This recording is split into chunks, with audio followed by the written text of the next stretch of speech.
programa. Hoje vai ser sobre o tema da plenitude contemporânea e a espiritualidade, né? Se fala muito num vazio, numa crise contemporânea, que a tecnologia está deixando as pessoas sem noção, sem chão, e está tudo líquido, o mundo está líquido. Eu acho tudo uma bobagem. Eu já falei isso aí no meu livro lá no pós-existencialismo, né? Que cada época vai achar que o passado tá, né? O passado é melhor, né? Existe uma nostalgia, né? Existe toda uma situação assim, o nosso tempo é um tempo líquido, não tem mais valores. Mas como? Se pegar na época dos iluministas, seria um tempo sem valor porque tem o iluminismo. Pegar o renascimento é um tempo sem valores porque é um renascimento.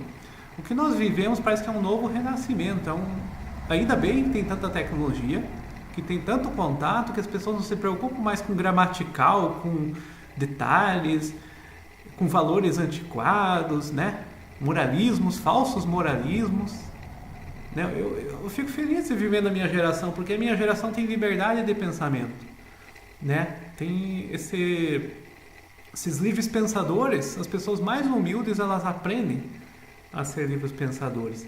Não tem mais aquela religião que o sujeito nasceu, cresceu, ficou escravo, porque o meu pai pensava, minha mãe, e não sei o que, e o padre falou, e o pastor falou. Não existe mais isso, né? Eu já falei que a espiritualidade, que não é religiosidade, é diferente, ela superou essa religiosidade, né? Então não é uma situação de mundo líquido. Na verdade, o mundo é ar, é liberdade, é aéreo, né? Nós estamos num tempo meio de aquário, né? Aquela questão do ar, a analogia da água não tem nada a ver, né? A água, para falar a verdade, era um elemento de Tales de Mileto, né? E sim, ela tinha um sentido metafísico da vida, né? A vida se transforma.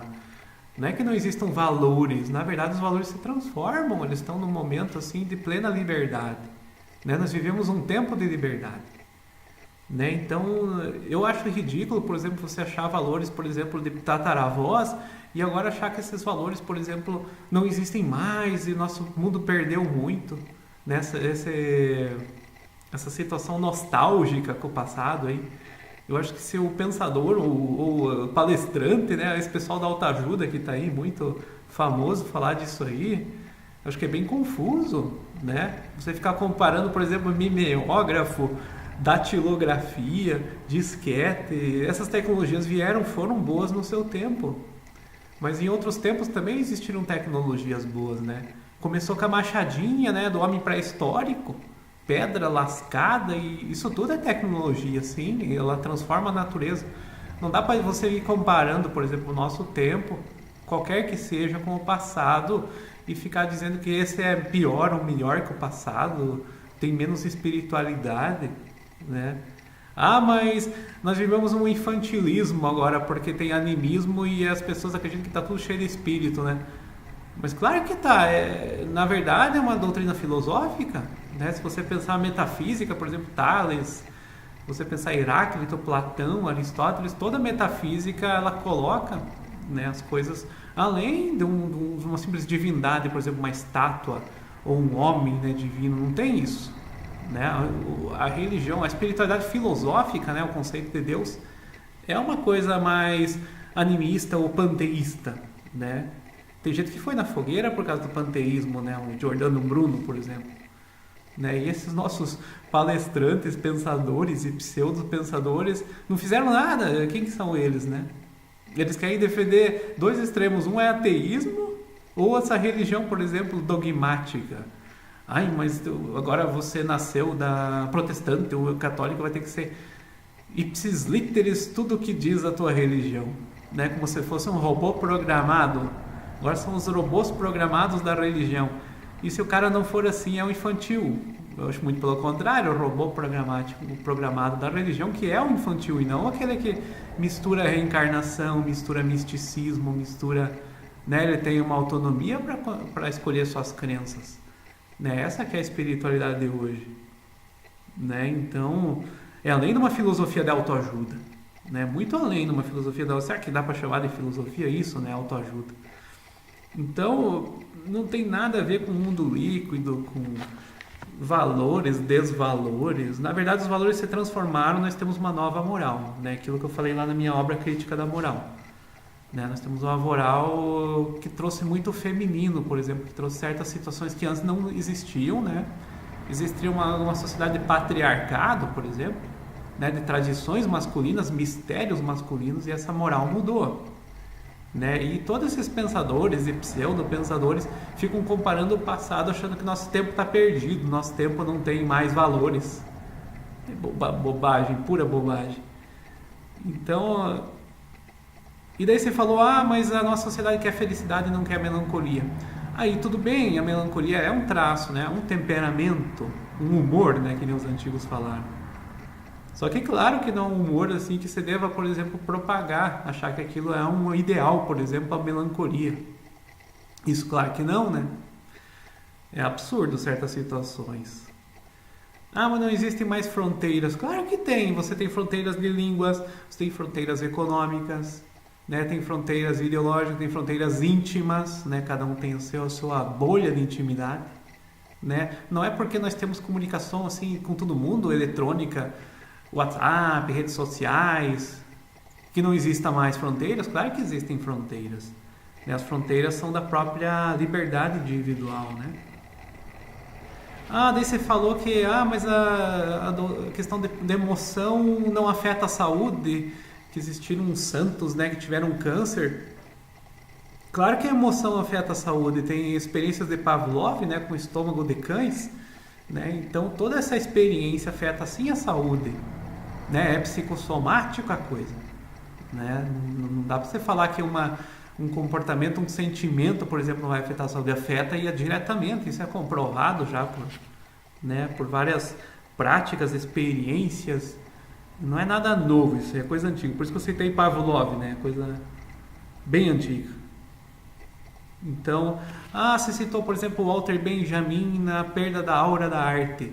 Perda da aura da arte é lá na escola de Frankfurt, quando começou o cinema, né? Não é uma coisa que hoje perdeu a aura, né? Você já perdeu a aura lá no começo do cinema, então a aura já foi perdida faz muito tempo. Então não é só o nosso tempo que é líquido, por exemplo, por causa da informática, da tecnologia. O cinema não é uma coisa simples.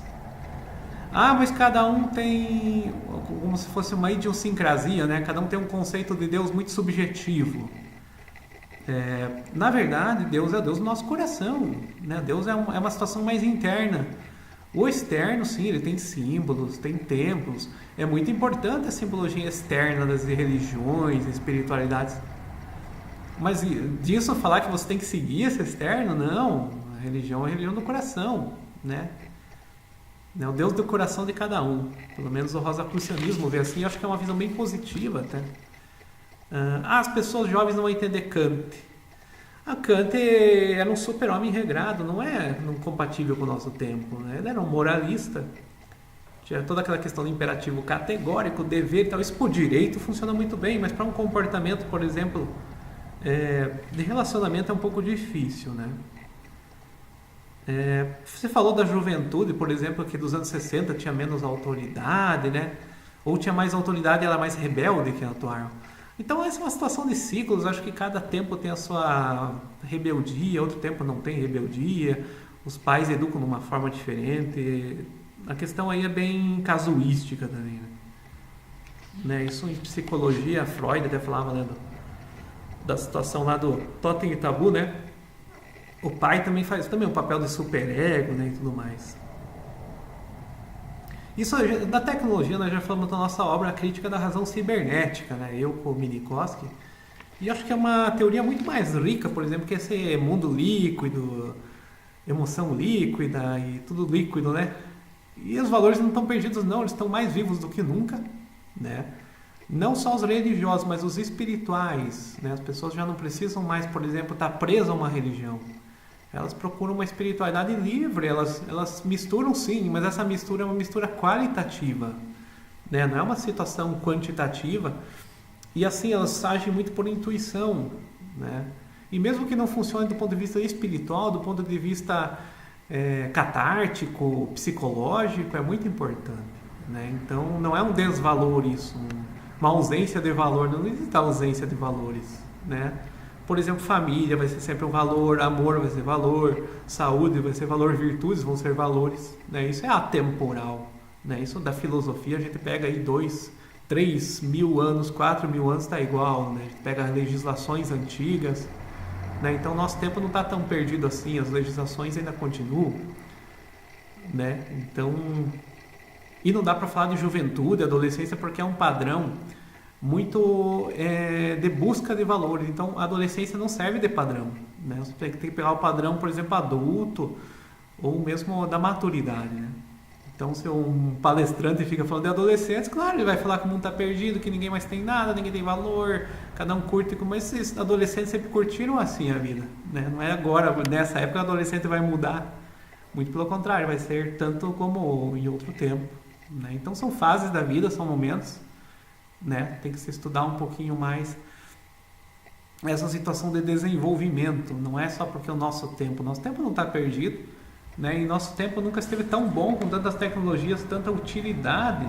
E não é essa informação é positiva assim, né? Porque mas você não tem o conhecimento, aquele profissional, né? Mas o que adianta? Por exemplo, a pessoa pode saber dos seus direitos, ela pode exercitar os seus direitos, não precisa contratar um advogado para saber os seus direitos, né? Da medicina, sim, né? Na medicina até que você procura um médico, mas você tem outras terapias, tem terapeutas holísticos. E tem que ser muito pragmático, se funciona, tá valendo. Então, o povo não está errado. Eu vejo que o nosso tempo é um tempo de plenitude e de espiritualidade, né? Não tem vazio nenhum, né? Nunca teve, né? Cada tempo ele é preenchido com a luz do Criador, com a luz das inspirações, com essa presença, né? Mesmo que em pontos de vista negativos, mas são golpes, são testes, a gente tem provas. Então a vida tem uma série de situações aí que as pessoas precisam compreender mais, e os pensadores e palestrantes mais ainda. Valeu, pessoal, boa noite, até a próxima. Tchau, tchau.